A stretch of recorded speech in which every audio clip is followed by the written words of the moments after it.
There, you can kind of see this gap right here. It's really hard to fill that with caulking without spreading it on top of the countertop and not getting it all over the wall. And I'm going to show you how you can go ahead and caulk, what we call caulk taping, and make it perfect. What you're going to need for this is you're going to need your tape. You need a little putty knife for cutting straight edges on the tape. You're going to need your caulking, non-siliconized if you can, paintable, and then a wet rag. So the first step I'm going to show you is always start at one end and then overlap going another way and then carry on until you finish. So what I do is I always stay about 1 millimeter or 2, depending on the size of the gap, away from the wall. Just like that. See how it's got that little tiny gap showing? Now when it comes to a corner, this is where you use that little putty knife because it's got a really 90-degree angle edge. So whenever I pull my tape, I always rip it with a little bit extra so that I can pull that off. So what I do is I tack it down right nice and tight to the corner, nice and flat. I then grab this carefully, put pressure down, and I cut it and I rip it like that. That gives it a nice, clean, straight edge. So what you want to do here is you want to put just a little bead of caulking.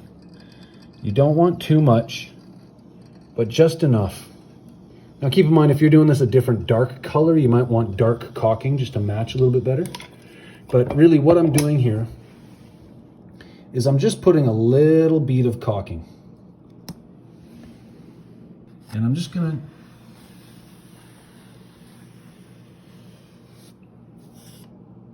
spread it on there. You see how it's not too much, but you see how the caulking actually touches the tape and the wall and fills the gap at the same time?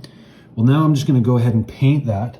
Rule number 1 is you get lots of paint on your brush. You see how there's quite a bit of paint on the end of that brush there? That's what you want. You don't want a dry brush. So what you do is, I always start in the corners, gently kind of place it in there and then pull it back.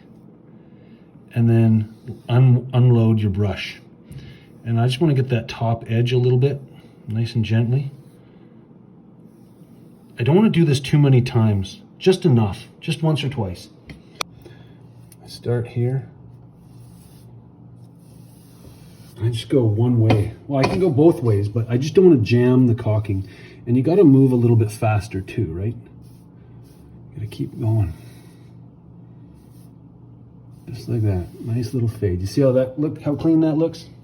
It's taped, it's caulked, it's painted, and it's starting to dry. You don't want it to dry. You want it to get it while it's wet. You can see that it's still wet. So what you want to do is you want to grab this and you want to pull away. And what I do is I pull away at a 45. You see? Look how straight that line is. Look at that. And then I pull it. And as I pull it, it's perfectly straight. Look how straight that line is up and behind the sink. So that's how you tape caulk your countertops so that you can get rid of that gap, caulk it, and paint it all in one.